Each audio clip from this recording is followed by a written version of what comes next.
Hi, இன்றைக்கி நம்ம பண்ண போகிற டிஷ் வந்து ரவா தோசை. அதுக்கு என்னென்ன மெஷர்மெண்ட்டில் நம்ம திங்ஸ் எல்லாம் எடுத்துக்கணுன்றது நான் சொல்கிறேன்.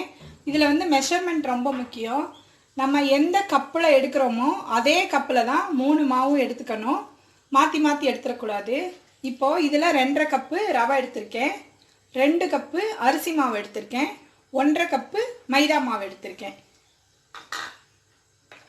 கருவேப்பிலை 1 ஸ்பூன் கட் பண்ணி வச்சுருக்கேன், மல்லித்தலை 1 spoon, green chilli 1 spoon cut பண்ணி வச்சுருக்கேன். பெப்பர் வந்து நீங்கள் 1க்கு 2 இந்த மாதிரி 1 ஸ்பூன் இடித்து வச்சுக்கோங்க. ஜிஞ்சர் வந்து நல்ல சின்ன சின்னதாக கட் பண்ணி ஒரு 1/2 ஸ்பூன் வச்சுக்கோங்க. பெரிய வெங்காயம் ஒரு மீடியம் சைஸ் எடுத்து இந்த மாதிரி கட் பண்ணி வச்சுக்கோங்க. 1/2 ஸ்பூன் சீரகம் சேர்த்துக்கோங்க. ஒரு 1/4 ஸ்பூன் அளவு மட்டும் சுகர் எடுத்துக்கோங்க.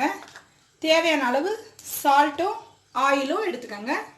இது எல்லாத்தையும் இப்போ ஒரு பவுலில் ஆட் பண்ணி தேவையான அளவு தண்ணி விட்டு கரைச்சிக்கோங்க. ரவா தோசையோட ஸ்பெஷல் என்னென்னா நார்மல் தோசை மாதிரி இல்லாமல் ரொம்ப தண்ணியாக கரைச்சிக்கணும். இப்போ நான் கரைக்கிறேன் பாருங்கள்.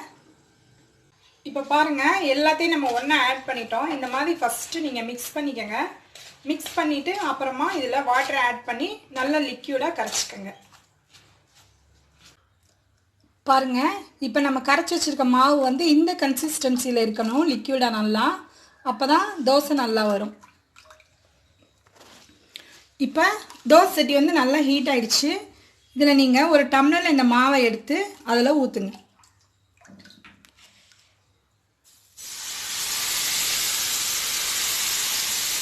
நம்ம ஊற்றும் போது இந்த மாதிரி இதில் ஓட்டை ஓட்டையாக வரணும்.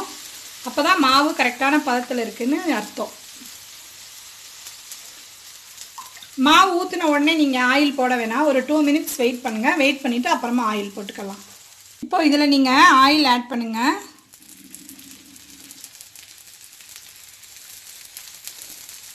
ஃப்ளேம் வந்து லோவில் தான் இருக்கணும். ஹையில் வச்சிங்கன்னா சீக்கிரமே கருகி போயிடும்.